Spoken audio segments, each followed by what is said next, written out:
Students, स्वागत है आप सभी का अरिहंत के यूट्यूब चैनल पर। और आप सभी को पता है कि जो आपका ये सेकंड चैप्टर है वो हिंदी वर्णमाला है। ठीक है, हमें आज क्या पढ़ना है? हमें हिंदी वर्णमाला के बारे में पढ़ना है। ये चैप्टर बहुत इंपॉर्टेंट है। आपको मैंने बताया था 1 से 2 प्रश्न आपके यहाँ से भी लिए जाते हैं, तो मतलब 2 नंबर मान के चलिए। आप कम क्यों मानेंगे, 2 नंबर मान के चलिए, बहुत महत्वपूर्ण है, तो हम इसे बहुत अच्छे से सॉल्व करेंगे। ठीक है, सबसे पहले हम देखेंगे कि ट्रेंड एनालिसिस क्या है, कि मतलब करेक्ट जो आपका करंट एनालिसिस के आधार पर कि इस वर्णमाला चैप्टर से कितने प्रश्न आए हुए हैं। तो पहले हम ट्रेंड एनालिसिस देख लेते हैं। तो ट्रेंड एनालिसिस जब हम देखेंगे तो हमें पता चला है कि 2018, 19, 20, 2018 में 2 प्रश्न। ठीक है, 2018 में कितने प्रश्न? 2018 में 2 प्रश्न, 19 में 2 प्रश्न और 20 में भी आपसे 2 प्रश्न पूछे गए। तो आपसे हो सकता है कि 2024 का, 2023 का या 2025 में भी ये ट्रेंड जो है वो कंटिन्यू आपका फॉलो होता रहे, है ना। तो आप इसके लिए अच्छे से प्रिपेयर हो जाए। 2 नंबर का पूछ लिया जाएगा या 1 नंबर का लिए पूछा जाएगा। एक एक नंबर आपके लिए बहुत महत्वपूर्ण होता है, तो आप उस पर भी ध्यान देते रहेंगे। चलिए हम स्टार्ट करते हैं हमारा टॉपिक। हमारा टॉपिक कहां से स्टार्ट होगा? वर्ण एवं वर्णमाला से। सबसे पहले आ जाता है कि वर्ण क्या होता है। हम समझेंगे वर्ण क्या होता है। तो वर्ण भाषा की, यहां से प्रश्न भी बनता है, वर्ण क्या है? तो वर्ण भाषा की सबसे छोटी इकाई है। वर्ण क्या है? वर्ण भाषा की सबसे छोटी इकाई होती है। उस मूल ध्वनि को कहते हैं जिसके खंड या टुकड़े नहीं किए जा सकते, जैसे आ, ई, क, ख इत्यादि। भाषा की सबसे छोटी इकाई होती है वर्ण, और वर्ण के खंड नहीं किए जा सकते। ठीक है, इसीलिए तो सबसे छोटी इकाई है। उसके बाद हम प्रत्येक वर्ण की अपनी लिपि होती है। हर वर्ण अपनी उसकी कला होती है लिखने की। जैसे आ ऐसे लिखा जाता है, का कैसे लिखा जाएगा, जा ऐसे लिखा जा रहा है, ई ऐसे। तो यही लिखा गया है कि प्रत्येक वर्ण की अपनी लिपि होती है। लिपि को वर्ण संकेत भी कहते हैं। लिपि को क्या कहते हैं? वर्ण संकेत। हिंदी में 52 वर्ण है। 52 हिंदी में वर्ण कितने हैं? ये महत्वपूर्ण है कि हिंदी में 52 वर्ण है। ठीक है, हमारी वर्णमाला में कितने वर्ण हैं ये पूछा जाएगा आपसे, तो याद रखिएगा हमारी वर्णमाला में 52 वर्ण है। वर्ण को कभी कभी हम अक्षर भी कह देते हैं, तो ये याद रखिएगा, वर्ण को ही अक्षर भी कहा जाता है, परंतु इसमें थोड़ा भी होता है। वस्तुतः वर्ण में जब स्वर जुड़ जाता है तो तब कहलाता है, जैसे क ख वर्ण है तथा क में अ जुड़ गया, क में अ जुड़ गया। ठीक है, तब क्या हो गया? ये अक्षर हो गया। ठीक है, वर्ण मतलब है कि स्वर या व्यंजन, और व्यंजन अधूरे हैं बिना स्वर के सहयोग के, है ना। क्योंकि अगर हम लिखें, हमने लिखा है जैसे कुछ भी हमने लिख दिया, हमने लिखा का, ये क्या क्या है? ये आपका का क्या है? हमने यहां पर लिखा, जैसे यहां पर देख लीजिए, हमने लिखा का। ये का तो भाई अधूरा है। पूरा कब लिखा है? जब हमने यहां पर क और आ का मेल किया, तब जाके ये हो पाया है क। ठीक है, तो बिना स्वर के सहयोग से व्यंजन जो है वो अधूरे है ना। जैसे खाने वाले व्यंजन जो है वो नमक के बिना अधूरे होते हैं, वैसे ही समझ लीजिए यहाँ पर स्वर जो है नमक का काम करते हैं व्यंजन के लिए। ये ध्यान रखिएगा। वर्ण को ही कभी कभी हम अक्षर भी कहते हैं, तो इस चीज पर आप अपना फोकस बनाए रखिएगा कि पता चले पूछ दिया जाए अक्षर किसे कहते हैं, तो कभी कभी हम अक्षर कह देते हैं। क्यों? क्योंकि जब हम अक्षर वैसे किसे कहा जाता है? अक्षर वैसे कहा जाता है जब हम स्वर के साथ व्यंजन को ऐड कर लेते हैं, तब जब बनता है पूरा, उसको कहा जाता है अक्षर। जैसे यहां पर क अ जुड़ा तब का बना, तो ये कहलाएंगे आपके अक्षर। ठीक है, बात करते हैं हम नेक्स्ट की। तो नेक्स्ट है हमारा सभी स्वर वर्ण होते हैं। सभी स्वर वर्ण होते हैं, लेकिन सभी व्यंजन क्या है? व्यंजन अक्षर हैं, क्योंकि उसमें किसका सहयोग है? उसमें स्वरों का सहयोग है। ये बहुत काम की बात है। ये शायद आप बड़ी बड़ी क्लासेस में चले जाएंगे और बड़े बड़े पेपर दे देंगे तो भी आपको ना जानकारी हो पाए, लेकिन इस चीज को आपको यहाँ पर बताया गया है, तो आप इसको याद रखें। ठीक है, ये लाइन जो है बहुत महत्वपूर्ण है कि सभी स्वर वर्ण है, लेकिन सभी जो व्यंजन है वो क्या है? अक्षर है। ठीक है, वर्णमाला किसे कहते हैं? सीधे सीधे कई एग्जाम्स में आपने देखा होगा, वर्णमाला किसे कहते हैं प्रश्न पूछ लेता है और 4 ऑप्शन दे देते हैं। वर्ण, अब 52 वर्ण है, वर्ण उल्टे सीधे कैसे भी लिख दो तब वर्णमाला नहीं थी। वर्णों के व्यवस्थित क्रमबद्ध समूह को कहा जाता है। ये देखिए, वर्णों के व्यवस्थित समूह या समुदाय को वर्णमाला कहते हैं। ठीक है, किसे कहते हैं वर्णमाला? तो यहां पर आपका लिख दिया है। वर्णमाला में वर्णों की गणना 2 आधार पर की जाती है। एक तो उच्चारण के आधार पर, एक लेखन के आधार पर। उच्चारण के आधार पर देख लीजिए, संख्या 45 है उच्चारण के आधार पर। जिनमें 10 स्वर तथा 35 व्यंजन है। लेखन के आधार पर बात की जाए तो जिनमें 13 स्वर है, 35 व्यंजन, 4 संयुक्त व्यंजन, ठीक है। ये लिखने के आधार पर है, तभी तो हमारी वर्णमाला में 52 वर्ण हो जाते हैं, क्योंकि इन सबको ऐड किया जाता है, ठीक है। इन सबको क्या किया जाता है, इन सबको भाई ऐड किया जाता है, ठीक है। चलिए, इन सबको कहीं ना कहीं हम ऐड करते हैं, तब कहलाते हैं हम पूरे। ये चीज आपको समझ में आ गई होगी। किसी को कोई दिक्कत हो, कोई समस्या हो तो पूछ सकता है, ठीक है।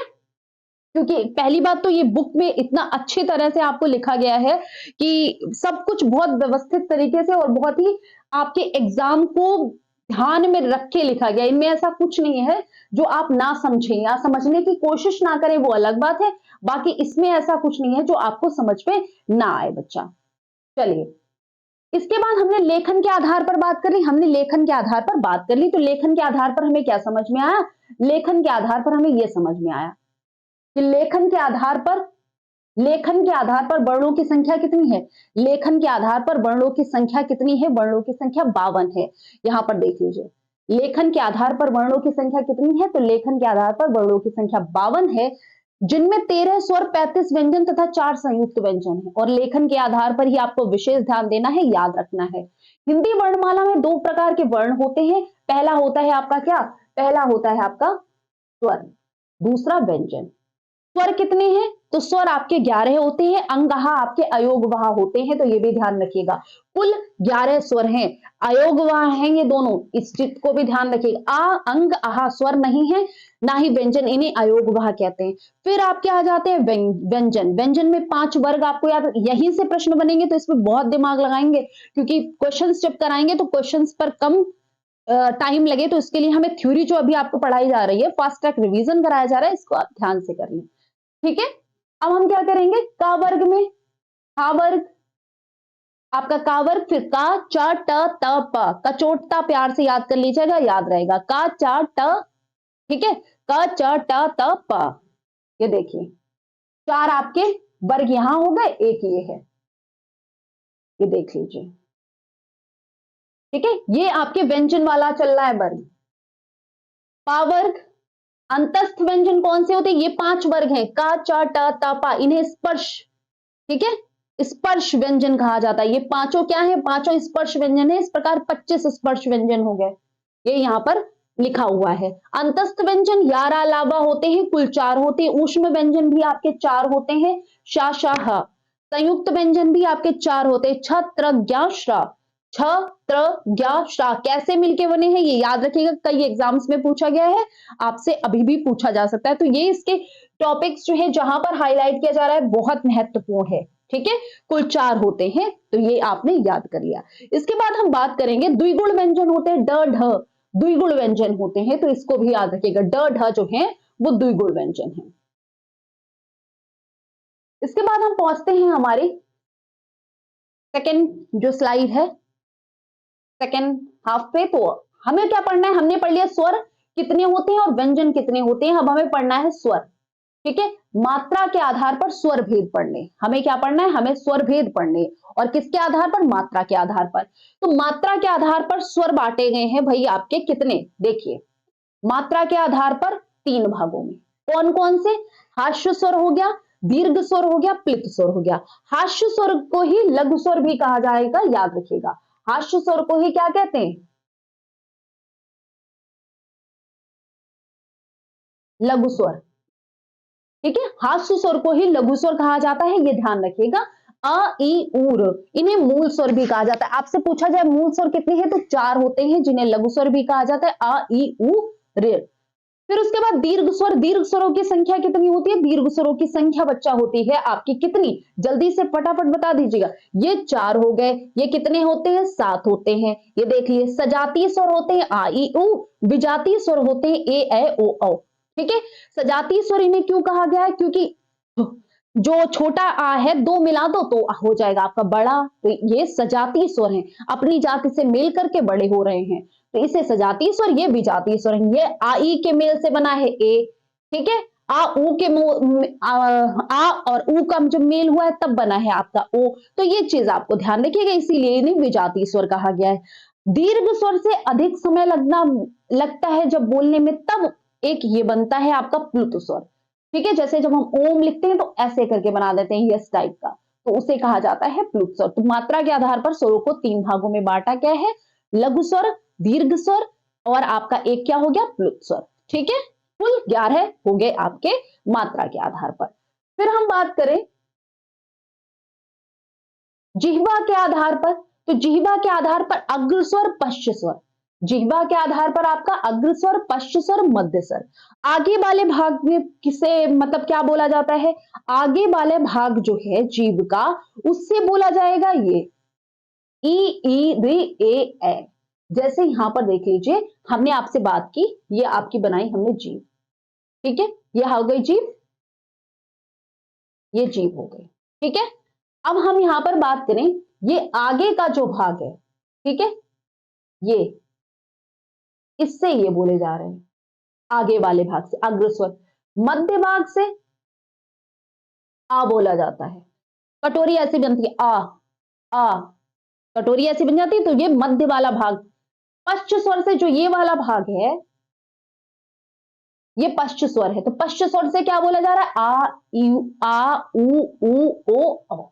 ये 5 जो है वो आपके पश्च स्वर होते हैं, और यहां से प्रश्न बनता है तो इसको भी आप ध्यान रखिएगा। फिर होता है मुखाकृत के आधार पर स्वरों के प्रकार। मुख की आकृति के आधार पर स्वर को कितने भागों में बांटा गया है, तो समृद्ध स्वर होते हैं ई री उ।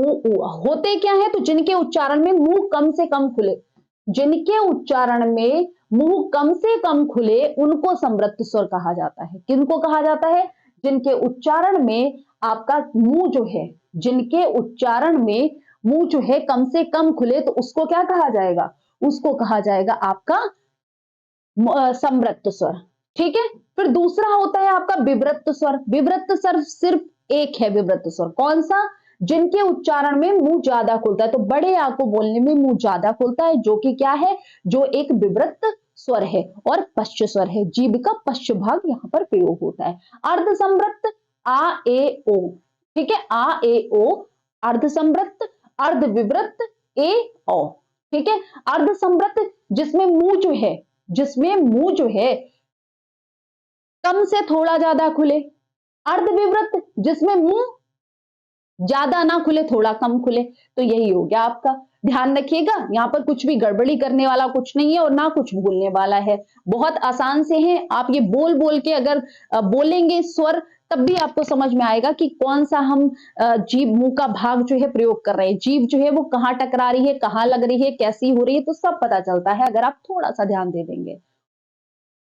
ये हो गई मुखाकृत के आधार पर। फिर हमने कहा अयोगवाह ध्वनियां, तो अयोगवाह ध्वनियां वे वर्ण जो ना तो स्वर होते हैं और ना ही व्यंजन। अयोगवाह कितने, अंगहा, दोनों अयोगवाह है। अब इन्होंने कहा है अयोगवाह है क्या, अयोगवाह है क्या इन्होंने पूछा है, तो आप क्या बताएंगे, बताइए। तो अयोगवाह बेटा वो होते हैं जो ना तो स्वर हैं और ना ही व्यंजन है। जो ना तो स्वर है और ना ही व्यंजन है, वो क्या होते हैं, वो अयोगवाह होते हैं।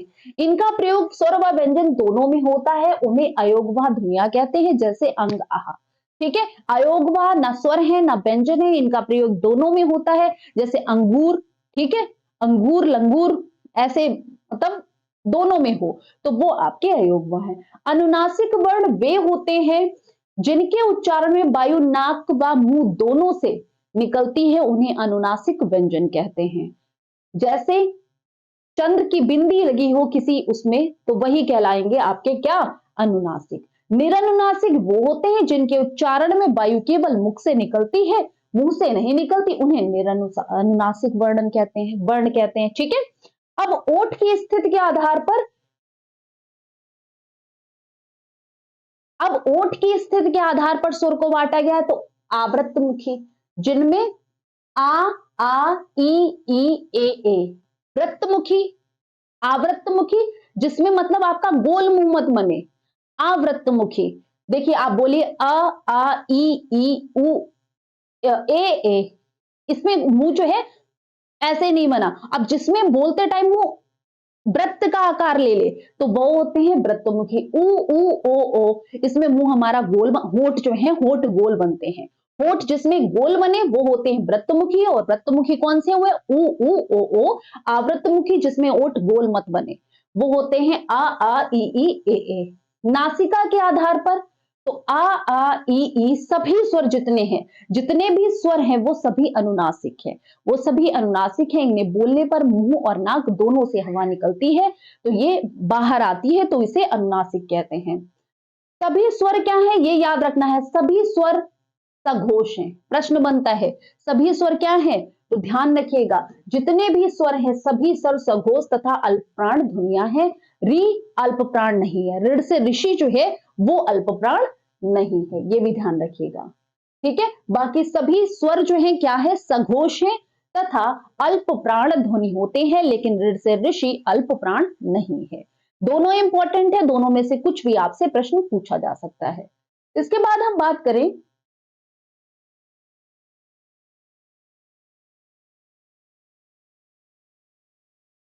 ये पॉइंट आपको याद रखना है, ये पॉइंट आपको याद रखना है, ठीक है, दोनों महत्वपूर्ण है, इनको भूलिएगा मत। इसके बाद हम बात करते हैं हमारे दूसरी पेज की, जो कि है बहुत महत्वपूर्ण। इसके बाद हमने स्वर के बारे में बांट लिया, और स्वर को हमने कई तरह से बांटा है, स्वर को हमने कई तरीके से बांटा है। फिर हमने कहा है उच्चारण के स्थान के आधार पर, उच्चारण स्थान के आधार पर स्वर कैसे क्या है इसके बारे में बात कर ली। तो उच्चारण स्थान के आधार पर जो आ और उ है, इनमें कंठ, इनमें गले का प्रयोग हो रहा है, कंठ का प्रयोग हो रहा है, तो ये कंठ स्वर है।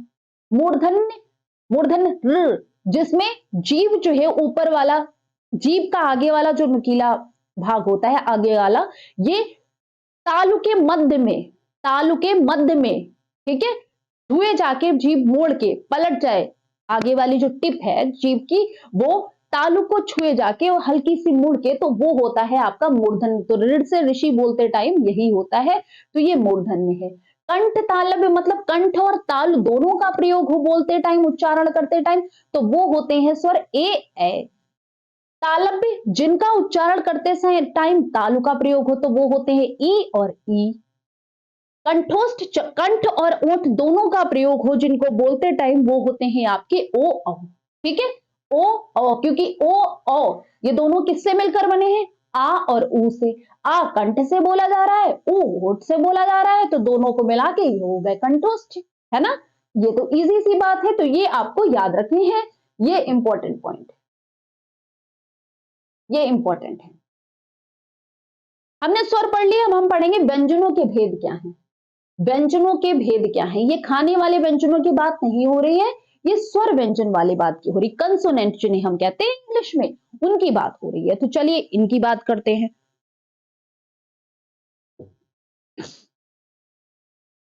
प्रयत्न स्थान मतलब उच्चारण स्थान के आधार पर हमने किस हिसाब से बांटा है व्यंजन को, जैसे अभी हमने स्वर को बताया था वैसे ही व्यंजन है। कंठ से का वर्ग के सभी वर्ण, का ख ग घ ड़, ये का वर्ग होता है, 5 वर्ण है इसमें, ये सभी कंठे हैं। चा वर्ग चा छा जा झा वा तालव्य है। मूर्धन्य कौन से हैं, कठोर तालु के मध्य का भाग टा वर्गीय वर्ण। तथा दंत की बात करें तो ना को छोड़कर ता थ द ध ना छोड़ दो, ता था दा धा, ये क्या है, दंत है। ता वर्गीय वर्ण तथा ता ओष्ठ पा वर्गीय वर्ण है। यहां पर याद कर लीजिएगा ये क्या है,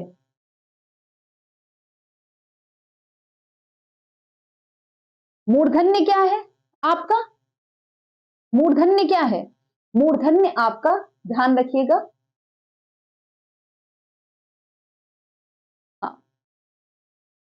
मूर्धन्य क्या है, कठोर तालु के मध्य का, हमने कहा ना तालु को जीभ जो छूती है जाके ऊपर, तो वो होता है मूर्धन्य, तो टा वर्ग जो है मूर्धन्य है।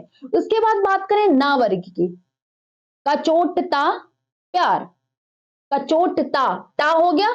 ता वर्ग की बात करें तो ता वर्गीय वर्ण तथा सा, ये सभी क्या है, दंते हैं, लेकिन ना नहीं आएगा। ता था दा धा ना लास्ट जो पंचम वर्ण है, ना दंत वर्ग नहीं है, बाकी ता वर्ग दंत वर्ग है, तथा जो ये वाला सा होता है, सा से सरौता, ये भी आपका दंत है। ओष्ठ पा वर्ग जो है, पाफा बाभा, ये भी आपका ओष्ठ है। दंत्य ओष्ठ जिसमें दांत और ओठ दोनों का प्रयोग किया जा रहा है बोलते टाइम उच्चारण के समय, तो वो वा है, वा। ठीक है, वर्त से कौन होता है? ऊपरी मसूड़ों का प्रयोग। ना, ना, ऊपरी मसूड़े होते, जीभ उसको छूती है जाके, ना, रा। ठीक है, ल, ऊपरी मसूड़ों को छूती है जीभ, कभी बोल के देखिए, अभी बोल के देखिएगा, ना, रा, ला, ऊपर के मसूड़े छू रही है, तो ये क्या होते हैं? वर्त से होते हैं। प्रयत्न विधि के आधार पर व्यंजन कितने प्रकार के होते हैं? ये तो उच्चारण के आधार पर थे, अब आप बताना है आपको, और ये बहुत महत्वपूर्ण है जो आप अभी पढ़ रहे हैं, ये वर्त से। दंत्योष्ठ, दंत, ओष्ठ, ये आपका बहुत महत्वपूर्ण है। मूर्धन्य क्या होता है? टा वर्ग आपका होता है। तालव्य कौन सा होता है? आपका पता ही है, आपका चा वर्ग तालव्य होता है, का वर्ग कंठ होता है ना। अब प्रयत्न विधि के आधार पर बताना है, तो स्पर्श व्यंजन कौन थे? जितने भी वर्ग आपके वर्ग हैं, 5 वर्ग हैं, 5 वर्ग आपके, 5 वर्ग में, हर वर्ग में, प्रत्येक वर्ग में मतलब 5 वर्ण है, मतलब 25 वर्ण जो है ये स्पर्श व्यंजन होते हैं। का से लेके मा तक 25 वर्ण। अंतस्थ व्यंजन, यारा लावा, ये अंतस्थ व्यंजन है। शाशा शाहा ऊष्म व्यंजन है, घर्षण के साथ उच्चारित होते। श, सा, हा, घर्षण होता है, रगड़ के साथ निकलते हैं, तो इसीलिए इन्हें ऊष्म व्यंजन कहा जाता है। संयुक्त व्यंजन कितने हैं? 2 वर्णों के मेल से बने व्यंजन संयुक्त व्यंजन कहलाते हैं। जैसे का आपका छ, त्र, ज्ञ, श्रा। छ किससे मिलकर बना है? क और शा से। छ किससे मिलकर बना है? का और शा से। ठीक है, ये क्या हो गया? ये आपका छत्री, जैसे जो छ से छत्री होता है, ये आपका क्या है? ये आपका संयुक्त व्यंजन है। नेक्स्ट की हम बात करें,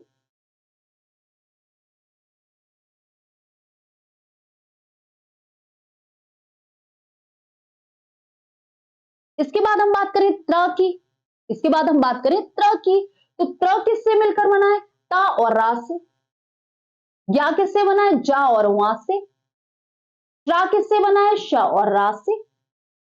फिर स्पर्श संघर्षी व्यंजन, मतलब जिनको, जो स्पर्शी भी है और संघर्ष करते हुए बाहर आते हैं, तो उनको क्या, वो कौन से? तो च, छ, ज, झ, वा, जो कि हमने कहा तालु व्यंजन भी है, जो तालु व्यंजन भी है, और आपका स्पर्श संघर्षी व्यंजन भी है, चा वर्ग।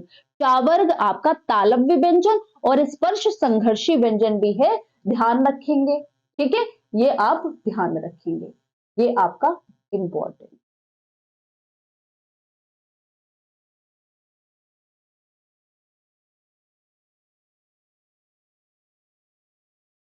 ठीक है, उत्क्षिप्त व्यंजन कौन होते हैं? जो झटके साथ उच्चारित हो, जो झटके के साथ उच्चारण, ड, ढ, झटके से एकदम बाहर।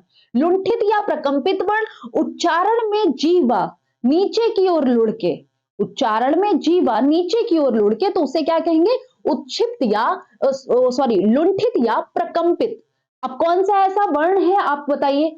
उच्चारण में जिह्वा नीचे की ओर लुढ़कती है, तो उसको कहा जाता है लुंठित। और कौन सा है? तो बेटा रा जो है आपका क्या होता है? रा, रा आपका लुंठित या प्रकंपित व्यंजन होता है। क्या होता है? लुंठित या प्रकंपित व्यंजन होता है। इसमें उच्चारण में जीवा नीचे की ओर, रा, रा, जीव नीचे की ओर होती है, तो इसे ही कहा गया प्रकंपित। पार्श्विक वर्ण क्या होता है? तो ल आपका पार्श्विक वर्ण है, इसको ध्यान रखिएगा। अब ये तो हो गया आपके। अब दूसरा तरीका क्या है बांटने का? प्रणत्व के आधार पर। प्रणत्व के आधार पर, ठीक है, हमने बांटा प्रणत्व के आधार पर। अब प्रणत्व के आधार पर क्या होगा ये देख लीजिए। ठीक है, प्रणत्व के आधार पर क्या होगा हम इस पे बात कर लेते हैं। चलिए,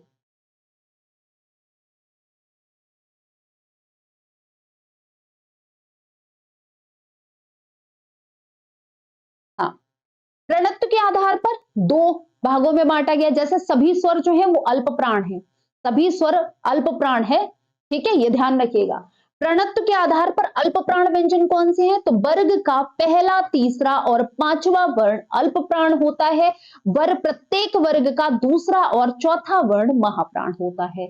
ध्यान दीजिए, यही लिखा हुआ है कि वर्ग का पहला, तीसरा, पांचवा वर्ण और यारा लावा ड, यारा लावा जो अंतस्थ व्यंजन है वो भी आपके क्या होते हैं, वो भी आपके अल्प प्राण होते हैं। महाप्राण वर्ग का दूसरा और चौथा वर्ण आपका क्या हो जाएगा, महाप्राण हो जाएगा। साथ ही साथ शा शा शाहा ढा, ये भी क्या हो जाते हैं, ये आपके वर्ग का दूसरा चौथा पांच और जो वर्ण है तथा शा शा शाहा ये भी आपके महाप्राण होते हैं, ध्यान कर लीजिएगा। अच्छा, घोषत्व के आधार पर, घोषत्व के आधार पर आपको बताना है कि क्या होता है अघोष और सघोष। अघोष और सघोष दो आपके यहां पर व्यंजन होते हैं। सघोष कौन से होते हैं बताइए, सघोष कौन से होते हैं, तो वर्ग का तीसरा, चौथा और पांचवा सघोष, वर्ग का पहला और दूसरा जो व्यंजन है वो होता है आपका अघोष। जबकि स्वर, सभी स्वर क्या है, सभी स्वर आपके सघोष हैं। लेकिन अघोष व्यंजन होते कौन से हैं, जो प्रत्येक वर्ग के पहले और दूसरे वर्ण जो हैं वो आपके अघोष और तीसरे, चौथे, पांचवे आपके सघोष होते हैं, ध्यान रखिएगा। अघोष में साशा सा हाथ आता है जो कि क्या है, महाप्राण है। सघोष में आपके यारा लावा हा आता है जो कि आपके अल्प प्राण है। तो दोनों चीजें याद रखनी है कि यारा लावा और शाशा शाहा ये सघोष है, अघोष है, अल्प प्राण है, महाप्राण है। कंफ्यूजन के लिए यहां से प्रश्न बनता ही बनता है, तो इन चीजों पर ध्यान देते रहेंगे, ठीक है।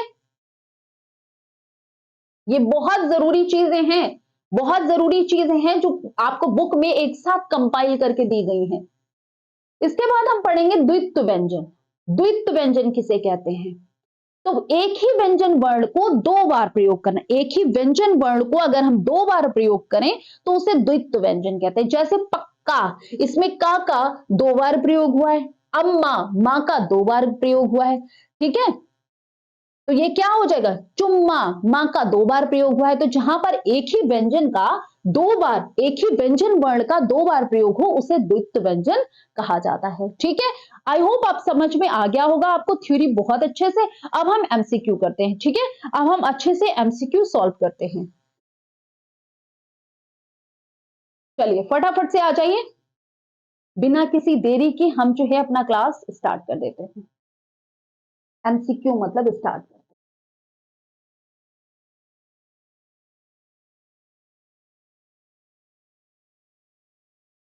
चलिए, वर्ण किसे कहते हैं, सबसे पहला प्रश्न पूछा गया है, वर्ण किसे कहते हैं। वर्ण किसे कहते हैं, यह भाषा की सबसे बड़ी इकाई होती है, भाषा की सबसे छोटी, इसके खंड हो सकते हैं ऊपर। तो आप सभी को पता है भाषा की सबसे छोटी इकाई वर्ण होती है, आपको पहले ही ये बता दिया गया है। क्या होता है, भाषा की सबसे छोटी इकाई होती है वर्ण। इसके बाद दूसरा प्रश्न है हमारा, लिपि चिन्हों का क्रमबद्ध समूह को क्या कहते हैं। लिपि जो चिन्ह हुए हमारे यहां 52 लिपि चिन्ह है, समूह को क्या कहते हैं, तो लिपि चिन्ह के समूह को क्या कहा जाता है। बिल्कुल टाइम नहीं वेस्ट करना है, फटाफट से आंसर देना है, वर्णमाला। कौन सा अमानक वर्ण है, इनमें से कौन सा वर्ण ऐसा है जो अमानक है, मतलब मान्य नहीं है, इनमें चारों में से ऐसा कौन सा वर्ण आपको बताना है, बताइए। तो आप ध्यान रखिएगा, भा जो वर्ण है आपका ये अमानक वर्ण होता है। भा जो है ये आपका अमानक वर्ण होता है, इसको ध्यान रखिएगा। इसके बाद हम बात करें, स्वर कहते हैं। स्वर भाई किसे कहते हैं, जिनका उच्चारण, तो आप सभी को पता है, हमने अभी बताया है, जिनका उच्चारण कैसे हो, जिनका उच्चारण स्वरों की मतलब बिना किसी अवरोध के होता है उनको कहा जाता है आपका स्वर, और जिनका उच्चारण स्वरों की सहायता से उन्हें व्यंजन कहा जाता है, ठीक है। नेक्स्ट हम करते हैं, नेक्स्ट हमारा प्रश्न जो है वो है आपका, देख लीजिए फटाफट से,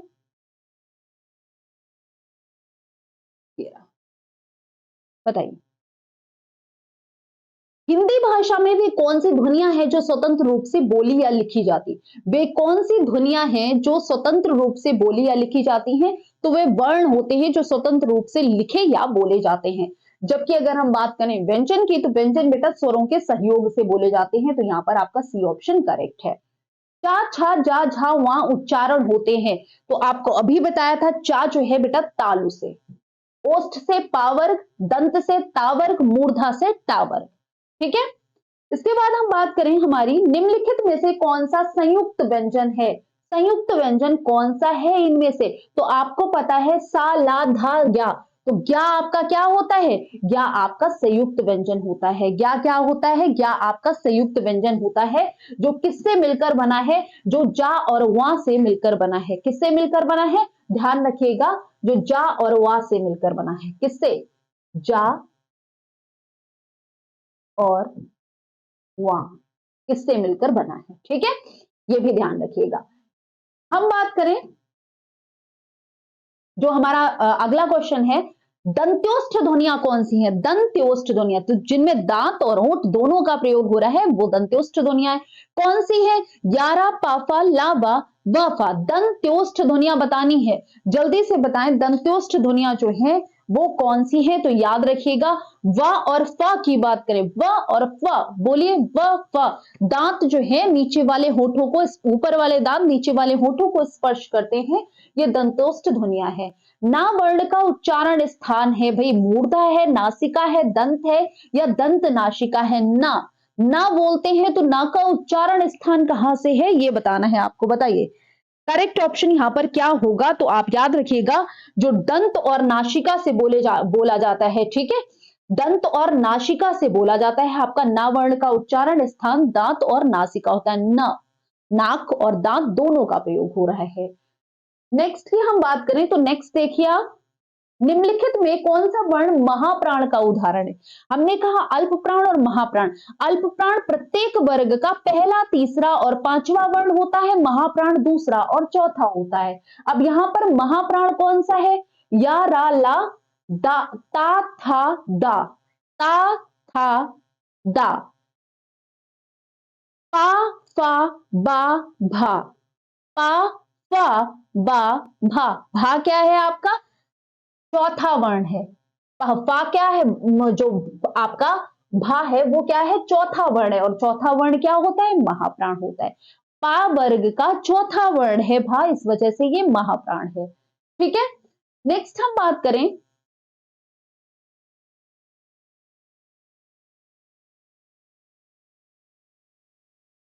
17th क्वेश्चन की, ठीक है। निम्नलिखित में से किस वर्ण का उच्चारण तालु से नहीं है? तालु से नहीं है किस वर्ण का उच्चारण? चा, छा, जा, झा, का। तो आपको पता है चा वर्ग का उच्चारण तालु से होता है, लेकिन का वर्ग का उच्चारण कंठ से होता है। किससे होता है? कंठ से होता है, ध्यान रखिएगा, ठीक है, कंठ से। तो ये नहीं है तालु से उच्चारण। टा वर्ग का उच्चारण स्थान क्या होता है? तो टा वर्ग का उच्चारण स्थान मूर्धा होता है, ठीक है। नेक्स्ट की हम बात करें, किस वर्ण को स्पर्श संघर्षी नहीं माना जाता है? किस वर्ण को स्पर्श संघर्षी नहीं माना जाता है ये बताना है। चा, छा, जा या फा। तो आपको बता दें चा वर्ग को स्पर्श संघर्षी कहा जाता है, और चा, छा, जा ये क्या है? चा वर्ग में ही तो आ रहे हैं, लेकिन फा को स्पर्श संघर्षी नहीं माना जाता है, ठीक है। किन वर्णों को अर्धस्वर कहा जाता है? तो अर्धस्वर किसे कहा जाता है? अंतस्थ व्यंजन को अर्धस्वर कहा जाता है। ये कौन से हैं? या, रा, ला, वा। बताइए अर्धस्वर जो है वो बताना है आपका, जल्दी से बताइए अर्धस्वर कौन से हैं? तो या और वा, ये ऐसे अंतस्थ व्यंजन जो है, चार अंतस्थ व्यंजन है जिसमें से या और वा को क्या कहा जाता है? इनको कहा जाता है बच्चा अर्धस्वर। करेक्ट ऑप्शन यहां पर क्या है? B option. नेक्स्ट है आपका, कौन अंतस्थ व्यंजन वर्ण का उदाहरण नहीं है? अंतस्थ व्यंजन वर्ण का उदाहरण कौन सा नहीं है? या, ला, रा, शा। तो बेटा शा नहीं है, क्योंकि शा क्या है? सा, शा, सा, हा ये ऊष्म व्यंजन है। सा, शा, शा, हा ये ऊष्म व्यंजन है, जबकि या, रा, ला, वा ये क्या है? ये आपके अंतस्थ व्यंजन है। निम्न में से कौन अघोष वर्ण नहीं है? अघोष कौन सा होता है? प्रत्येक वर्ग का पहला और दूसरा वर्ण जो है ये आपका क्या होता है? अघोष। और आपका तीसरा, चौथा, पांचवा ये होते हैं सघोष। आपको बताना है अघोष। बताइए तो का क्या हो जाएगा? का आपका क्या है? अघोष है। टा क्या है? अघोष है। या, रा, ला, वा और या सा शा सा हा, इनमें से बताना है कि कौन सा आपका अघोष वर्ण नहीं है। बताइए कौन सा अघोष वर्ण नहीं है, बताइए। तो आपको पता होना चाहिए डी जो है ला, ला क्या है, ये आपका अघोष वर्ण नहीं है।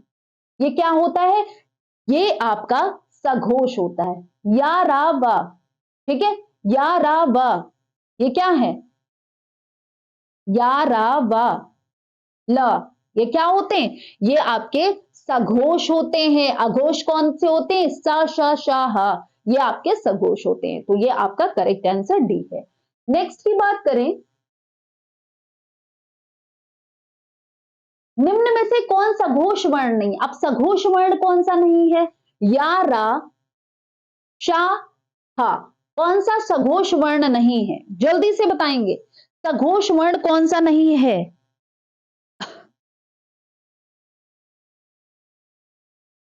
बताइए। तो अभी हमने आपको बताया जो श है ये क्या है, श है ये क्या है, बताइए। ये आपका सघोष वर्ण जो है नहीं है, ये अघोष है। कौन सा संयुक्त कौन सा युग्म ऐसा है जो कंठ कंठ तालव्य है, कौन सा युग्म कंठ और तालु से बोला जा रहा है, कंठ और तालु दोनों का प्रयोग हो रहा है जिसको बोलने में, बताइए। ए ए ए ए ए की बात करें तो ये क्या है, ये आपके कंठ तालव्य है। करेक्ट ऑप्शन क्या है, ए। औ का उच्चारण स्थान क्या होता है, ओ औ, ओ औ उच्चारण स्थान क्या हो गया, क्या समझ में आया उच्चारण स्थान, बताइए।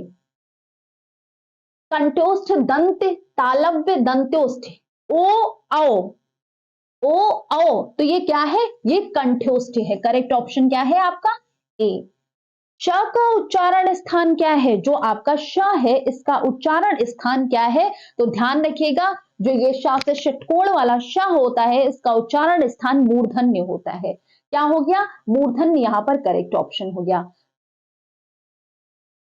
श का उच्चारण, श से शलजम का उच्चारण स्थान क्या है, तालु कंठ मूर्धन्य या दांत। मूर्धन्य आपका श से षटकोण वाला होता है, तो यहां पर शाव जो शलजम वाला है इसका उच्चारण स्थान क्या होगा, जल्दी से बताएंगे। तो आप कहेंगे जो श से शलजम वाला है वो तालु से उच्चारित होता है, ठीक है। तो कैसा व्यंजन है, तालव्य व्यंजन है। यहाँ पर करेक्ट ऑप्शन आपका क्या आ जाएगा, तालव्य। निम्न में से कौन स्पर्श संघर्षी है, मतलब हमने आपको बताया था स्पर्श व्यंजन 25 है, लेकिन स्पर्श संघर्षी व्यंजन कौन से होते हैं, चा वर्ग के जो व्यंजन है वो स्पर्श संघर्षी होते हैं। तो यहां पर कौन सा चा जो है आपका क्या हो जाएगा, करेक्ट ऑप्शन।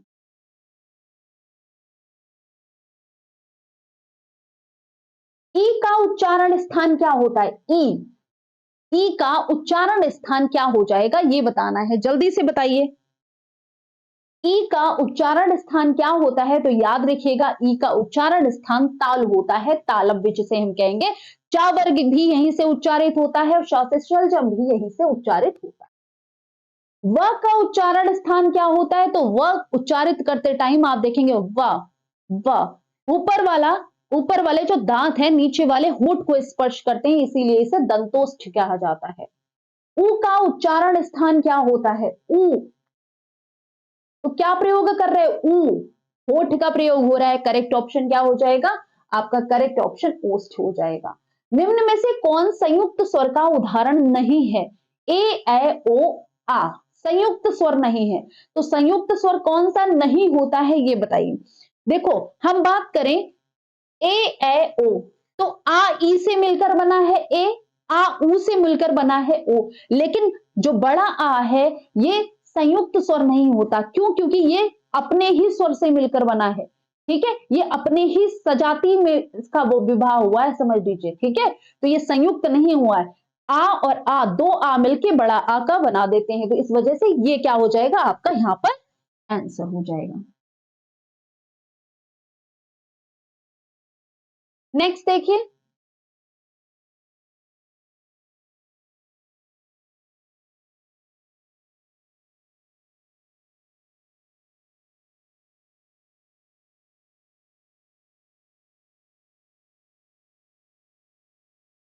चलिए विसर्ग का प्रयोग कैसे शब्दों में होता है? जो विसर्ग होते हैं उनका प्रयोग कैसे शब्दों में होता है?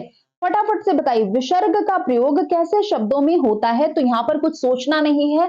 तत्सम शब्द संस्कृत के शब्द होते हैं और संस्कृत में ही विसर्ग का प्रयोग किया जाता है। तो यहां पर करेक्ट ऑप्शन क्या हो जाएगा? आपका ए ऑप्शन। किस शब्द में शुद्ध मात्रा प्रयुक्त हुई है? रेणु, रेणु, रेणु, रेणु, रेणु। करेक्ट ऑप्शन बताना है, मतलब किस शब्द में सही मात्रा का प्रयोग किया गया है और सही वर्ण के साथ। जल्दी से बताएं यहां पर करेक्ट ऑप्शन क्या होगा? फटाफट से सभी का आंसर आ जाना चाहिए। सभी को अभी तक पता चल गया होगा कि करेक्ट आंसर यहां पर क्या हो गया। तो आपको पता है रेणु शब्द सही शब्द होता है, तो ड़ में ऊ की मात्रा जहां पर लगी होगी वो शब्द सही होगा। तो कहां पर लगी है बेटा? इसमें लगी है। इसमें बड़े ऊ की मात्रा लगा दी जो कि गलत है, नू नहीं होता तो ये गलत है। तो यहां पर आपका सी ऑप्शन करेक्ट है। नेक्स्ट की हम बात करें, किस स्वर का कोई मात्रा चिन्ह नहीं है? किस स्वर का ना कोई मात्रा है ना कोई चिन्ह है? ना कोई मात्रा है ना कोई चिन्ह है, ऐसा कौन सा स्वर होता है? तो आप सबको पता है जो आ है इसका ना कोई मात्रा होती है ना कोई चिन्ह होता है, जबकि बड़े आ की मात्रा ये डंडा होता है, ओ की ये मात्रा होती है, ए की एक घुंडी लगा दी जाती है ऊपर, है ना, वो मात्रा होती है, लेकिन अ की कोई मात्रा नहीं होती। तो करेक्ट ऑप्शन क्या हो गया? ये बिना मात्रा का है बेचारा। कौन अंतस्थ व्यंजन वर्ण नहीं है? तो य, र, ल, वा है, लेकिन बा से बकरी नहीं है। ये किस वर्ग में आता है? ये पा वर्ग में आता है। ये पा वर्ग का वर्ण है। ठीक है, ये क्या है? ये पा वर्ग का वर्ण है। नेक्स्ट बात करें, नेक्स्ट क्या है? वर्णमाला में किसे स्पर्श संघर्षी भी कहा जाता है? तो बेटा चा वर्ग को कहा जाता है स्पर्श संघर्षी। टिक कर दीजिए करेक्ट आंसर सी। कौन व्यंजन वर्ण दंत नहीं है? दंत नहीं है मतलब जो दांत से, जिसको उच्चारण करते समय दांत का प्रयोग नहीं हो रहा है। ता, दा, धा, फा। आपको पता है पा, फा, वा, पा, फा। पा वर्ग क्या है? ओष्ठ वर्ग है। तो बेटा ये क्या हो जाएगा? ये आपका दंत वर्ग में नहीं है। पा, फा, फ। ठीक है, तो यहां पर क्या हो जाएगा? ता, था, दा, धा, इनमें दांत लगता है तो ये आपके दंत वर्ग है, लेकिन फा जो है वो आपका नहीं है। तो ये आपका करेक्ट आंसर डी है। नेक्स्ट की बात करें, कौन स्पर्श व्यंजन नहीं है? का, पा, चा, या। तो या स्पर्श व्यंजन नहीं है, ये अंतस्थ व्यंजन होता है। ये क्या होता है? ये अंतस्थ व्यंजन होता है। कौन उत्क्षिप्त व्यंजन है? तो आपको पता है ड और ढ दो उत्क्षिप्त व्यंजन होते हैं, ड और ढ। ये हमने पढ़ा भी है, आपको बाकायदा वहां हाईलाइट भी कराया गया है कि ड ढ जो है उत्क्षिप्त व्यंजन होते हैं। इसके बाद हमारा प्रश्न है, ज्ञा को वर्णमाला में माना जाता है। जो ज्ञा है उसको वर्णमाला में क्या माना जाता है? भाई चार ही तो संयुक्त स्वर है, छत्र, ज्ञा, श्र। तो ज्ञा को क्या माना जाएगा? ज्ञा को आपका संयुक्त स्वर माना जाएगा। निम्न सूचियों में सही विकल्प का चयन करना है, मतलब सुमेलित करना है। तो जल्दी से बताइए करेक्ट ऑप्शन। दंत कौन सा है इनमें से बेटा? दंत कौन सा है? तो दांत से और मूर्धा से, तालु से, कंठ से। बहुत सरल है ये प्रश्न, जल्दी से कर लीजिए। कंठ से बेटा का वर्ग, दंत मूर्धा से आपका टा वर्ग, तालु से आपका चा वर्ग, दंत से आपका ता वर्ग। कैसा हो गया? चार जहां पर आ रहा हो, चार, तीन, दो, एक। कहां पर आ रहा है? आपके बी ऑप्शन में, बी ऑप्शन में। नेक्स्ट है आपका,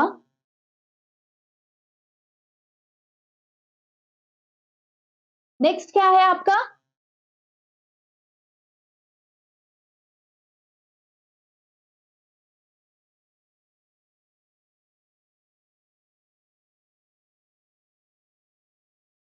बताइए नेक्स्ट क्या है आपका? ये हो गया आपका, ठीक है, ये हो गया आपका। हमने क्या किया?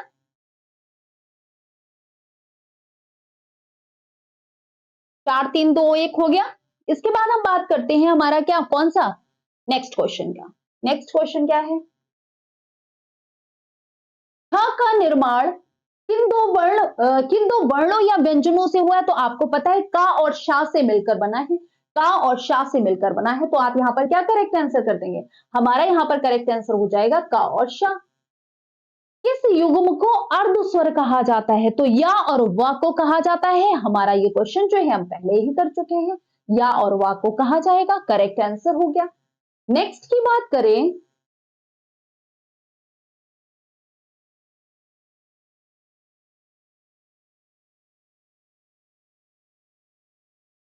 कौन संयुक्त वर्ण नहीं है? हमें बताना है कि कौन सा ऐसा है जो संयुक्त वर्ण नहीं है। छ, त्र, ज्ञा, श्र। श्र नहीं है। ऋण से ऋषि या जो श्र लिखा हुआ है ये क्या है आपका? नहीं है। तो ये आपका क्या हो जाएगा? ये आपका नहीं होगा संयुक्त वर्ण, ध्यान रखिएगा। ये क्या है? ये आपका संयुक्त वर्ण नहीं होगा। ठीक है, संयुक्त वर्ण नहीं होगा। नेक्स्ट है आपका कौन सही है? डाढ़ा को वर्णमाला में स्थान नहीं प्राप्त है। पहला तथा तीसरा वर्ण महाप्राण होता है। बेटा ये तो सही नहीं है, पहला और तीसरा क्या होता है? ये तो अल्प प्राण होते हैं। डाढ़ा को वर्णमाला में स्थान नहीं प्राप्त है। चा, छा, जा, झा स्पर्श संघर्षी है। यारा, लाबा ऊष्म वर्ण है। यही तो खेल है। यारा, लाबा ऊष्म वर्ण है, तो ये ऊष्म वर्ण नहीं होते हैं। ये क्या होते हैं? ये ऊष्म वर्ण नहीं होते हैं। ये क्या होते हैं? ये तो अंतस्थ होते हैं। ये क्या होते हैं? ये अंतस्थ होते हैं। लिख लीजिए, अंतस्थ। ठीक है, ये क्या होते हैं? अंतस्थ होते हैं, ध्यान रखिएगा। नेक्स्ट की बात करें, निम्नलिखित में से कौन सा सही शब्द है? परीक्षा, परीक्षा, परीक्षा या परीक्षा, कौन सा सही शब्द है? बताइए कौन सा सही शब्द है, ये बताना है। तो आप सभी को पता है ये वर्तनी में भी प्रश्न आता है, ये वर्तनी में भी आपका प्रश्न आता है। और आप सभी को पता है, हम लोग बोले भले परीक्षा, कुछ लोग जल्दी से बोल देते परीक्षा, लेकिन रा में छोटी ई का प्रयोग नहीं किया जाता है। ठीक है, छोटी ई की मात्रा का प्रयोग नहीं होगा। आपका करेक्ट ऑप्शन बी होता है, परीक्षा होता है। ठीक है, परीक्षा होता है, ध्यान रखिएगा। गड़बड़ मत कीजिएगा, गड़बड़ मत कीजिएगा बस। नेक्स्ट की हम बात करें, ये तो हो गया हमारा करेक्ट ऑप्शन, हमने कर लिया भाई परीक्षा। इसके बाद हम बात करें कौन से ऑप्शन की, कौन सा सही नहीं है। हमने बताना है कि कौन सा यहां पर सही नहीं है, बताइए। ता, था दंत व्यंजन है, व्यंजनों का उच्चारण बिना स्वरों के हो सकता है, या वह अर्ध स्वर है, या शा, शा, शा ऊष्म व्यंजन है। करेक्ट आंसर बताना है, तो यहां पर क्या हो जाएगा? सही नहीं है। व्यंजनों का उच्चारण बिना स्वर के हो सकता है, तो ये तो असंभव है। तो यहां पर क्या हो जाएगा? यही तो करेक्ट ऑप्शन हो जाएगा, बी। यही गलत है, यही सही नहीं है। नेक्स्ट की बात करते हैं, कौन प्रकंपित व्यंजन है? कौन प्रकंपित व्यंजन है? हमने कहा जिसमें जीव जो है नीचे की ओर लुढ़ के, वो प्रकंपित व्यंजन है। तो आपका रा जो है वो क्या होता है? रा प्रकंपित व्यंजन है। चा तालु व्यंजन है, जिसे हम स्पर्श संघर्षी व्यंजन भी कह सकते हैं। जिसे हम क्या कहेंगे? जिसे हम स्पर्श संघर्षी व्यंजन भी कह सकते हैं। ठीक है, चलिए इसके बाद हम बात करें,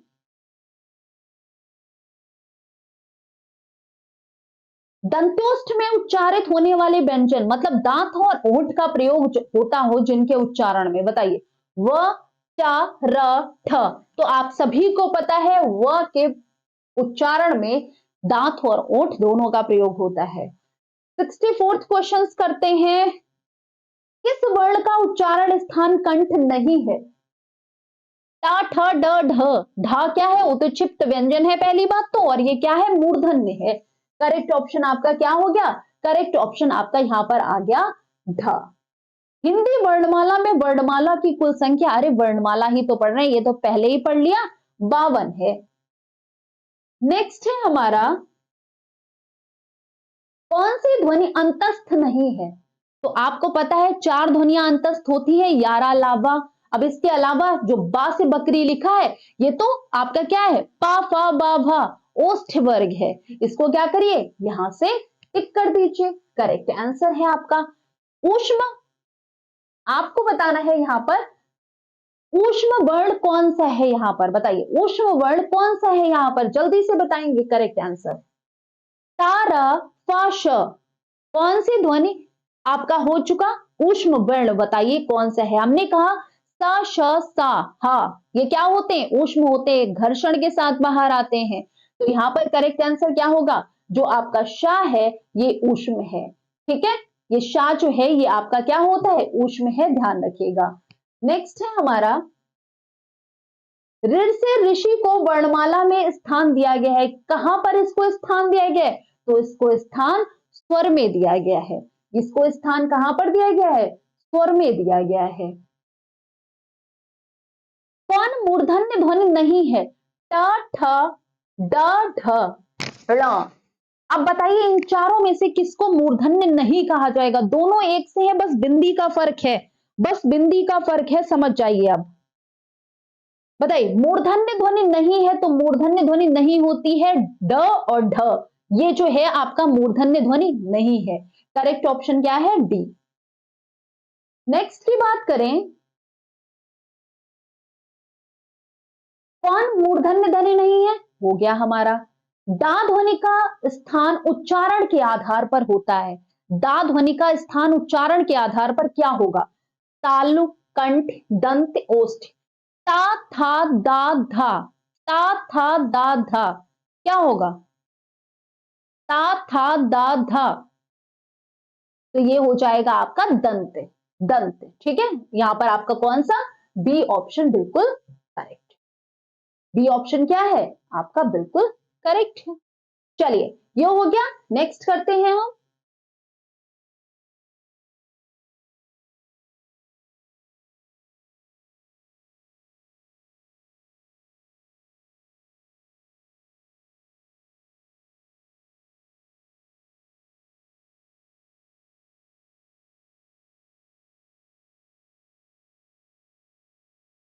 चलिए प्रत्येक वर्ग का दूसरा और चौथा वर्ण क्या कहलाता है, तो ये तो बहुत अच्छे से पढ़ लिया है, प्रत्येक वर्ग का दूसरा और चौथा वर्ण महाप्राण कहलाता है, और प्रत्येक वर्ग का पहला, तीसरा और पांचवा वर्ण अल्प प्राण कहलाता है। निम्नलिखित वर्णों में से पंचम अक्षर कौन सा है, पंचम अक्षर, प्रत्येक वर्ग का अंतिम अक्षर पंचम अक्षर होता है, तो कौन सा है, पा फा बा भा मा, यारा ला वाशा, काखा गा घा णा, ताथा दा धा ना, पाफा बा भा मा, मा क्या हो गया, पंचम अक्षर, यहां पर करेक्ट आंसर क्या है, मा आपका करेक्ट है। वर्णमाला के अगर आपको नहीं याद होगी तो दिक्कत होगी, वर्णमाला अगर आपको सही से नहीं याद हुई तो दिक्कत हो जाएगी, तो वर्णमाला को बहुत अच्छे ढंग से आपको तैयार करना है, ठीक है, वर्णमाला को आपको बहुत अच्छे ढंग से तैयार करना है, ये ध्यान रखिएगा, ठीक है। चलिए नेक्स्ट की बात करें, महाप्राण व्यंजन कौन से होते हैं, का चा टा ता पा, तो ये तो अल्प प्राण है क्योंकि ये तो पहले ही वर्ण है, गा जा डा दा व तीसरे वर्ण है, ये तो नहीं है, हा का खा दूसरा वर्ण, चा छा दूसरा वर्ण, टा ठ वर्ग का दूसरा वर्ण, तो ये जो बी वाला ऑप्शन है आपका यहाँ पर करेक्ट आंसर है, ये बी वाला वर्ण जो है ये आपका क्या है, ये आपका करेक्ट आंसर है, इसको ध्यान रखिएगा, करेक्ट आंसर कर दीजिए इसको बी, ये क्या हो गया आपका करेक्ट आंसर बी।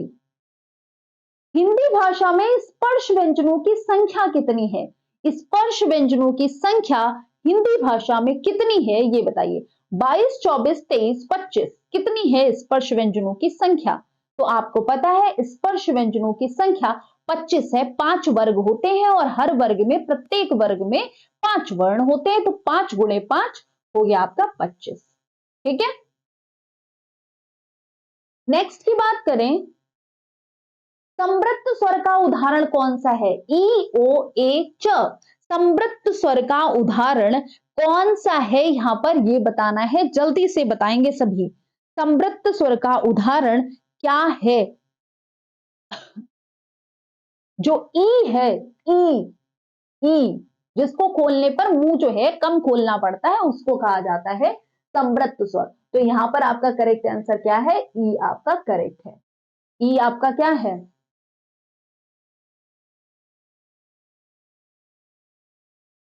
ई आपका क्या है, समृद्ध स्वर है ये।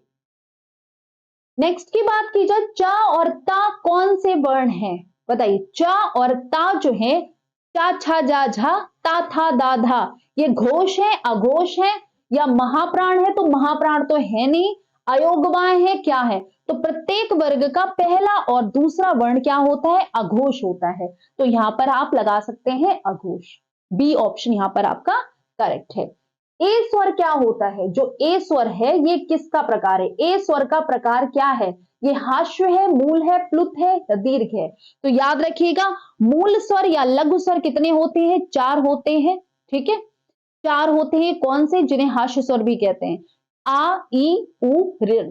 अब ए क्या होता है, ए बेटा आपका दीर्घ स्वर होता है। तो यहां पर आपका बी ऑप्शन जो है वो करेक्ट।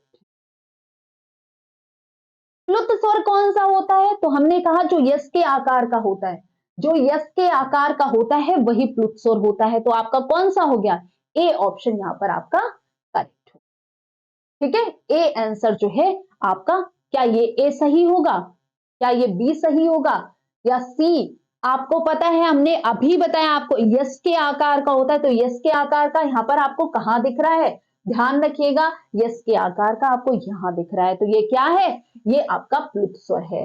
डी ऑप्शन आपका करेक्ट, ठीक है, डी ऑप्शन आपका करेक्ट है, ध्यान रखिएगा। भाषा विज्ञान की दृष्टि से जो ऊ होता है, ठीक है, ऊ किस प्रकार का स्वर है? भाषा विज्ञान की दृष्टि से ऊ किस प्रकार का स्वर है? अग्र संवर्त, अग्र विव्रत, पश्च संवृत या पश्च विव्रत? आपको बताना है किस प्रकार का स्वर है, फटाफट से आंसर दे। तो याद रखिएगा ये पश्च संवृत है, पश्च संवृत है, ध्यान रखिएगा। तो यहां पर आपका 79 का सी ऑप्शन करेक्ट है। उच्चारण के समय जीव की स्थिति के अनुसार स्वरों के कितने भेद किए गए? हमने आपको बताया था स्वरों के जीव की स्थिति के आधार पर 3 भागों में बांटा गया था, अग्र, पश्च और मध्य। तो यहां पर आपको कितना आंसर देना है? आपका करेक्ट आंसर जो है वो यहां पर लिख रखा है, बी ऑप्शन आपका करेक्ट है।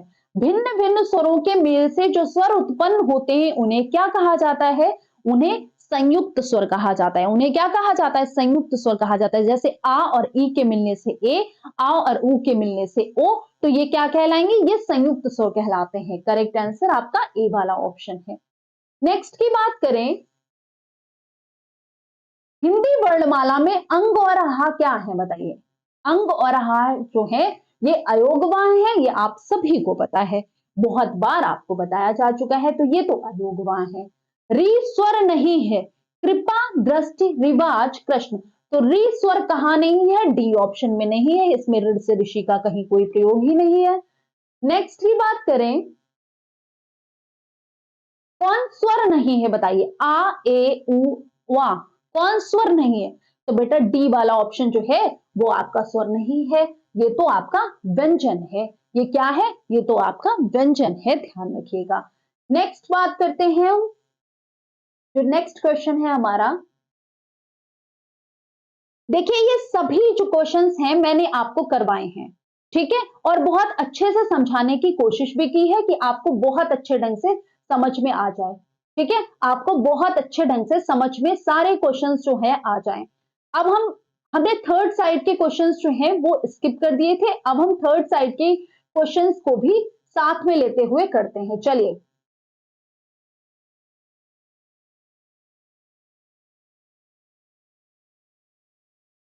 बताइए,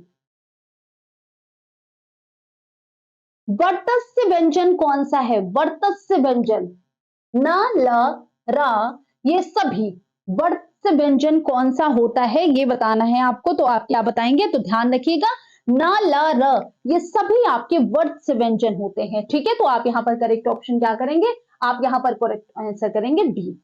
किस क्रम में स्पर्श तथा नासिक के व्यंजन नहीं है? स्पर्श और नासिक के व्यंजन नहीं है, बताइए,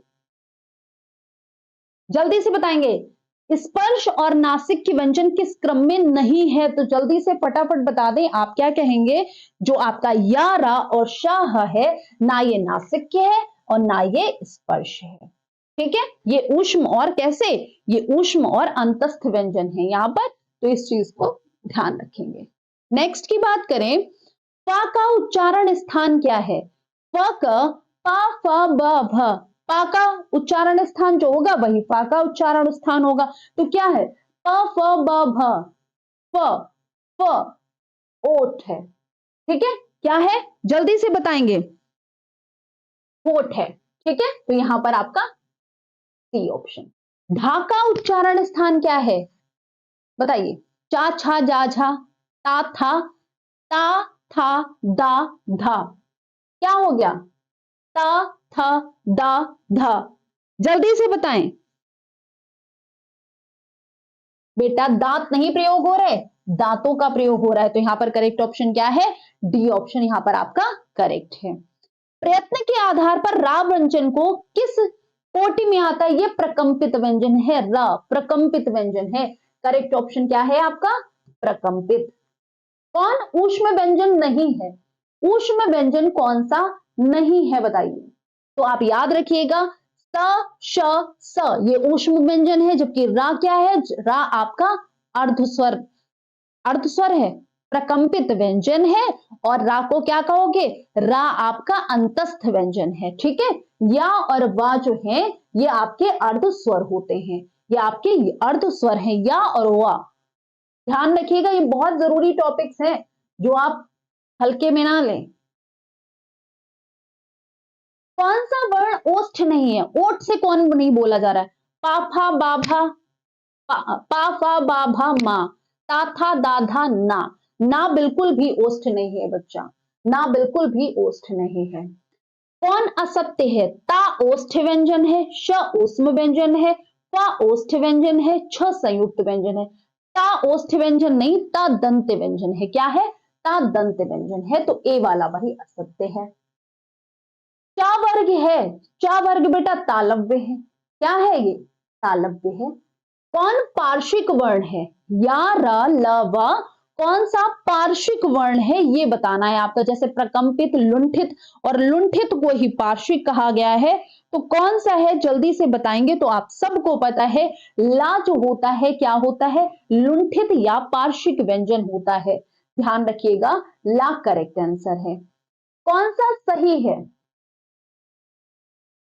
अल्प प्राण में मुख से वायु की कम मात्रा निकलती है, वायु की कम मात्रा निकलती है महाप्राण में। अल्प प्राण में खास स्वर पर बल पड़ता है, महाप्राण में शब्द के प्रथम स्वर पर बल पड़ता है। आपको बताना है इनमें से कौन सा स्टेटमेंट सही है, कौन सा स्टेटमेंट सही है वो बताना है। तो आपको पता है जो पहला ही स्टेटमेंट हमने पढ़ा था वो बिल्कुल करेक्ट है। ये जो आपका लिखा हुआ है ये पहला ही स्टेटमेंट आपका करेक्ट है।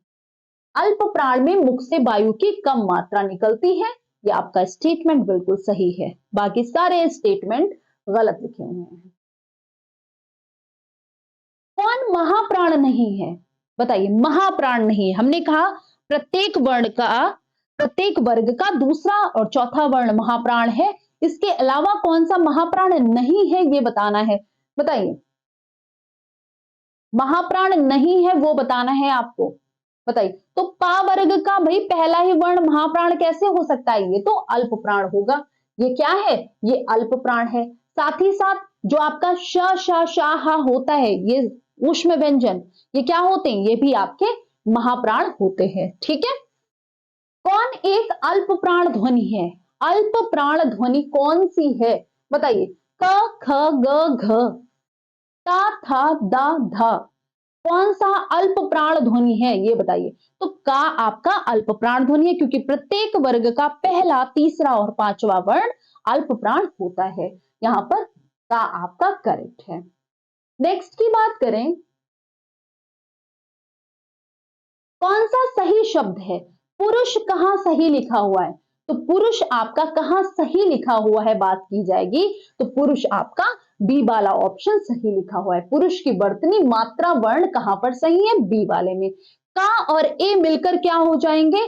क और ए मिल जाएगा तो आपका बी वाला ऑप्शन हो जाएगा, के हो जाएगा। पा और ऊ से निर्मित रूप कौन सा होगा? बताइए। पा और ऊ से, ये बड़ा ऊ है तो ये कहां पर आ जाएगा? ये आपका बी ऑप्शन जो है, जो आपका बी ऑप्शन है वो करेक्ट है यहां पर। कौन सत्य है? स्वर का उच्चारण स्वतंत्र रूप में होता है, तो ये बिल्कुल सही है, पहला ही ऑप्शन आपका बिल्कुल करेक्ट है। ठीक है, नेक्स्ट की बात करें, ऊष्म ध्वनि कौन सी नहीं है? तो शा शा शा ये तो ऊष्म ध्वनि है, लेकिन झा नहीं है। ये क्या है? ये तालु है, स्पर्श संघर्षी। ठीक है, तो यहां पर आपका झा। अनुतान का संबंध है उच्चारण के समय में, उच्चारण के उतार चढ़ाव में, या आपके उच्चारण में निकली वायु में किससे संबंध है अनुतान का, ये बताना है। तो आपको पता होना चाहिए, बोलते टाइम जो उतार चढ़ाव होता है उसे ही कहा जाता है अनुतान। तो यहां पर आपका कहां पर दिया है? बी ऑप्शन बिल्कुल करेक्ट है। नेक्स्ट की हम बात करें,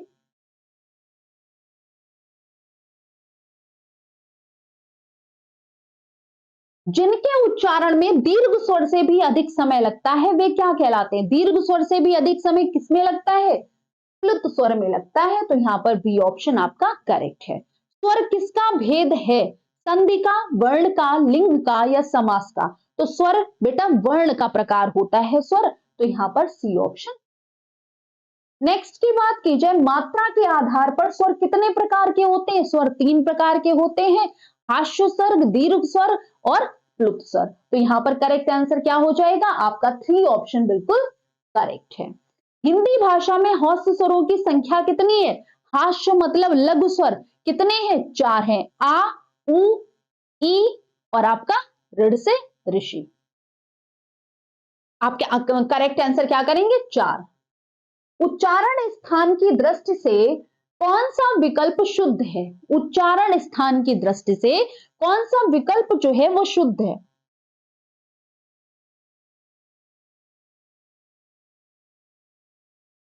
सा दंत वर्ग है, श तालव्य है, ता मूर्धन्य है, चा कंठ है। आपको बताना है कौन सा विकल्प शुद्ध है, बताइए। शुद्ध बताना है तो आपको पता ही चल गया होगा कौन सा शुद्ध है, बताइए। सा जो है ये दंत है, ये बिल्कुल सही है, सा जो है दंत है। ठीक है, तो ये वाला आपका ऑप्शन जो है करेक्ट है, बाकी सभी गलत हैं। ये सा मूर्धन्य है और ये शा तालु है, तो ये आपस में गड़बड़ लिखिए। चा जो है तालु वर्ग है। दांत और जीभ के स्पर्श से बोले जाने वाले वर्ण को क्या कहते हैं? जो दांत और जीभ दोनों के स्पर्श से बोले जाते हैं उनको क्या कहा जाता है, बताइए। मूर्धन्य, कंठोष्ठ या आपके दंतोष्ठ या दंत? तो दांत और जीभ के जो बोले जाते हैं उन्हें दंत कहा जाता है। उन्हें क्या कहा जाता है? उन्हें दंत कहा जाता है। जैसे ता वर्ग, ता था दा धा, जीभ कहां लग रही है? जीभ लग रही है दांतों पे। तो यहां पर करेक्ट ऑप्शन क्या होगा? डी। अयोगवाह कहा जाता है, अयोगवाह किसे कहा जाता है? याद रखिएगा, अयोगवाह बेटा अनुस्वार एवं विसर्ग को कहा जाता है। अंग और आहा दोनों क्या कहलाते हैं? अयोगवाह कहलाते हैं। करेक्ट आंसर आपका बी है। ए ए वर्ण क्या कहलाते हैं? ए ए इन वर्णों को क्या कहोगे? ओष्ठ, मूर्धन्य, कंठ, तालव्य, नासिक। तो ये कंठ और तालव्य होते हैं क्योंकि ये आ ई से मिले हैं। आ कंठ से उच्चारित है, ई तालु से उच्चारित है, तो ये क्या कहलाते हैं? ये कंठ तालव्य कहलाते हैं। कौन सा वर्ण अंतस्थ नहीं है? तो या रा लावा अंतस्थ होते हैं। श स श हा ये क्या होते हैं? ये ऊष्म व्यंजन होते हैं। तो यहां पर आपका हा ऑप्शन करेक्ट है। नेक्स्ट की बात करें,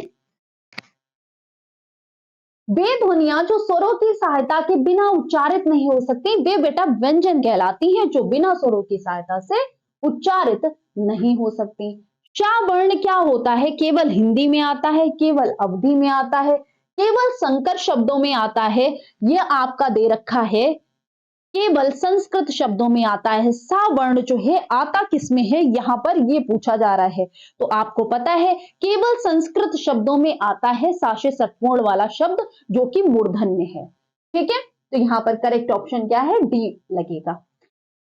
निम्नलिखित ध्वनियों की निर्दिष्ट विशेषताओं में से कौन सा अशुद्ध है? आपको बताना है कौन सा इसमें से अशुद्ध है। चा तालव्य है, महाप्राण है, मां ओष्ठ है, सघोष है, ता अल्प प्राण है और दंत है, खा महाप्राण है और कंठ है। तो मुझे तो आपका डी पढ़ते ही तुरंत पता चल गया, डी पढ़ते ही तुरंत पता चल गया। कौन सा अशुद्ध है बताइए। अशुद्ध बताना है तो बच्चा यहां पर आप देख लीजिए, दिमाग लगा लीजिए। था महाप्राण कंठ बिल्कुल सही है, क्योंकि प्रत्येक वर्ग का पहला, तीसरा और जो पांचवा है वो अल्प प्राण, दूसरा चौथा महाप्राण, और ये दूसरा है और महाप्राण है, कंठ से उच्चारित है। आप कहेंगे जो आपका सी वाला ऑप्शन है, सी वाला ऑप्शन क्या है, ता अल्प प्राण है, ता था दा धा अल्प प्राण है, लेकिन दंत भी है, तो ये भी आपका करेक्ट है। मां ओष्ठ है और सघोष है, बिल्कुल सही है। चा तालब्य है और महाप्राण है, चा महाप्राण नहीं अल्प प्राण है, तालब्य तो है लेकिन महाप्राण नहीं अल्प प्राण है। करेक्ट ऑप्शन यहां पर क्या होगा, ए ऑप्शन आप सभी का करेक्ट है। नेक्स्ट की बात करें हम,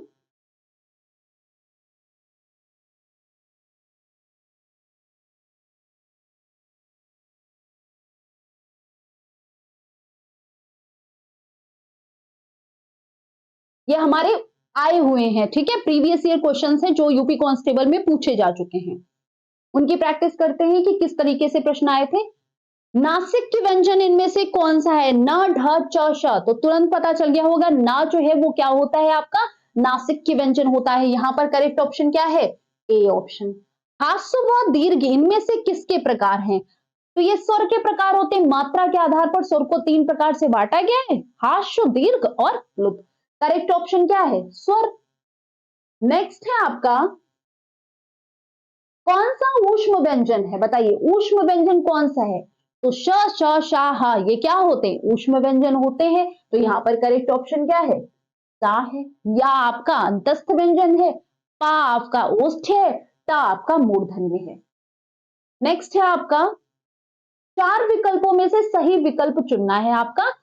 जो वर्ण स्वर की सहायता से बोले जाएं उन्हें क्या कहा जाएगा, तो उन्हें बेटा क्या कहा जाता है, व्यंजन कहा जाता है जो स्वर की सहायता से बोले जाए। तो यहां पर करेक्ट ऑप्शन क्या होगा, आपका व्यंजन। आपको बताना है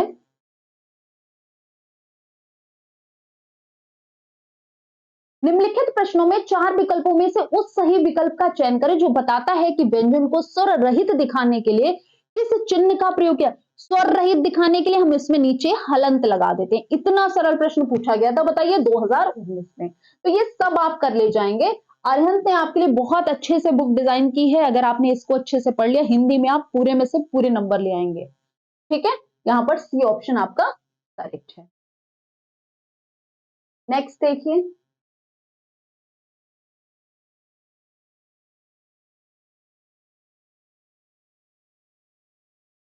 स्वर रहित व्यंजन, ठीक है, स्वर रहित व्यंजन जब स्वर सहित व्यंजन से मिलते हैं तब क्या कहलाते हैं, स्वर रहित व्यंजन जब स्वर सहित व्यंजन से मिलते हैं तब उनको क्या कहा जाता है, तो वो संयुक्ताक्षर कहलाते हैं, संयुक्ताक्षर कहलाते हैं। यहां पर करेक्ट ऑप्शन क्या होगा, यहां पर करेक्ट ऑप्शन आपका संयुक्ताक्षर। जैसे हम कहते नहीं छत्रज्ञा, ये क्या होते हैं, स्वर रहित होते हैं और स्वर सहित से मिलते हैं। कौन सा व्यंजन नासिका द्वारा उच्चारित हो रहा है, भाई नासिका द्वारा कौन सा उच्चारित होता है बताइए, ड़ ढ जा दा, कौन सा नासिका से उच्चारित हो रहा है वो बताना है। तो ट प्रत्येक वर्ग का अंतिम वर्ण क्या कहलाएगा, नासिक की व्यंजन कहलाता है। तो यहां पर करेक्ट ऑप्शन ड़ है। नेक्स्ट है आपका, प्रश्नों में विकल्पों में से उस विकल्प को चुनिए जो सही पूर्ण रूपेण पूर्ण विच्छेद है वाला वर्ण है। कृपण का बताना है, बताइए कृपण का बताना है, क र प अ ड़ अ, कौन सा सही है, मैंने तो पहचान लिया, आप बता दीजिए। का ऋण से ऋषि है, फिर प है, फिर आ है, जल्दी से बता दें। तो बेटा डी ऑप्शन आपका बिल्कुल सही है। देखिए क्र प ड़ हो गया सही। नेक्स्ट देखिए, वर्णों के कितने भेद होते हैं भाई, वर्णों के कितने भेद होते हैं, वर्णों के कितने भेद होते हैं, तो बताइए वर्णों के कितने भेद हैं।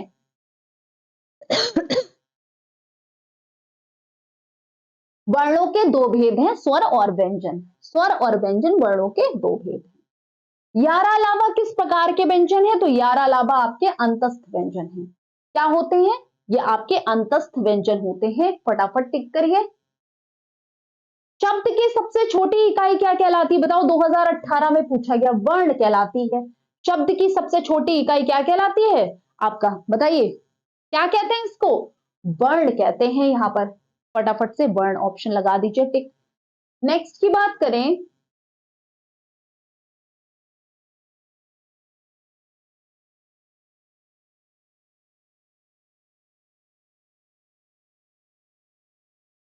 वर्णों के समुदाय को क्या कहते हैं? बताइए, वर्णों के समुदाय को क्या कहते हैं? वर्णों के समुदाय को बेटा हमने तो वर्णमाला सुना है। निम्न में से तालव्य ध्वनि कौन सी है? प, क, ट, शा। तो आपको पता है शा से शलजम वाला जो है ये क्या होता है? ये आपका तालव्य ध्वनि होती है। ये क्या होती है? ये आपकी तालव्य ध्वनि होती है, ध्यान रखिएगा। नेक्स्ट की बात करें, कौन सा वर्ण अघोष है? अघोष वर्ण। तो प्रत्येक वर्ग का पहला वर्ण क्या होता है? अघोष होता है, लगा दीजिएगा। कौन से शब्द में री की मात्रा का उपयोग हुआ है? वर्षा, वृष्टि, रिपु। यहां पर देख लीजिए एक बार पूरे ऑप्शन सही से। रिपु, वृष्टि, क्रिया, वर्षा। तो आपको समझ में आ गया होगा, जो वृष्टि है इसमें ऋण से ऋषि का प्रयोग हुआ है। नेक्स्ट देखिए, श का उच्चारण स्थान है। श का उच्चारण स्थान क्या है? तो आपको पता है श का उच्चारण स्थान तालु है। श का उच्चारण स्थान तालु होता है, ध्यान रखिएगा। रा व्यंजन नहीं है। रा व्यंजन नहीं क्या नहीं है? मात्र नहीं है, क्रम नहीं है, मूर्धा नहीं है, या आपके मातृभूमि नहीं है। रा व्यंजन इनमें से किसमें नहीं है? रा व्यंजन इनमें से हमको समझ में आ गया, आपको भी समझ में आ गया होगा। बेटा मातृभूमि में ऋण से ऋषि है। मातृभूमि में ऋण से ऋषि है, ना कि आपका रा है। तो यहां पर करेक्ट ऑप्शन क्या है? डी ऑप्शन आपका करेक्ट है। नेक्स्ट की बात करें, कौन सा वर्ण अघोष है? बताइए। पा, फा, बा, भा, मा, जा, झा, जा, झा, या आपका यारा, लावा। तो आपको पता ही है, पहले ही दे रखा है पा वर्ग। पा वर्ग का पहले ही वर्ण दे रखा है, पहला वर्ण हमेशा अघोष होता है। तो यहां पर करेक्ट ऑप्शन क्या हो गया? ए ऑप्शन यहां पर आपका करेक्ट है। तो ये था आज का आपका टॉपिक, लास्ट क्वेश्चन था ये। बहुत अच्छे तरीके से अरिहंत आपके बुक में दे रखा है। फ्रीक्वेंट पहले आपका रिवीजन है, रिवीजन बहुत अच्छी तरह से होता है, जिससे आप सारे एमसीक्यू बहुत अच्छी तरह से कर लेते हैं। उसके बाद आपको प्रैक्टिस के लिए एमसीक्यू बिल्कुल एग्जाम ओरिएंटेड रखे गए हैं, और बहुत सारे प्रैक्टिस हैं। प्रैक्टिस के लिए बहुत सारे क्वेश्चंस दिए हैं आपको, फिर पीवाईक्यू दे रखे हैं, ताकि आपको पता चले कि कैसे क्वेश्चंस पूछे गए हैं। ठीक है, अब हम मिलेंगे नेक्स्ट चैप्टर के साथ। Thank you so much.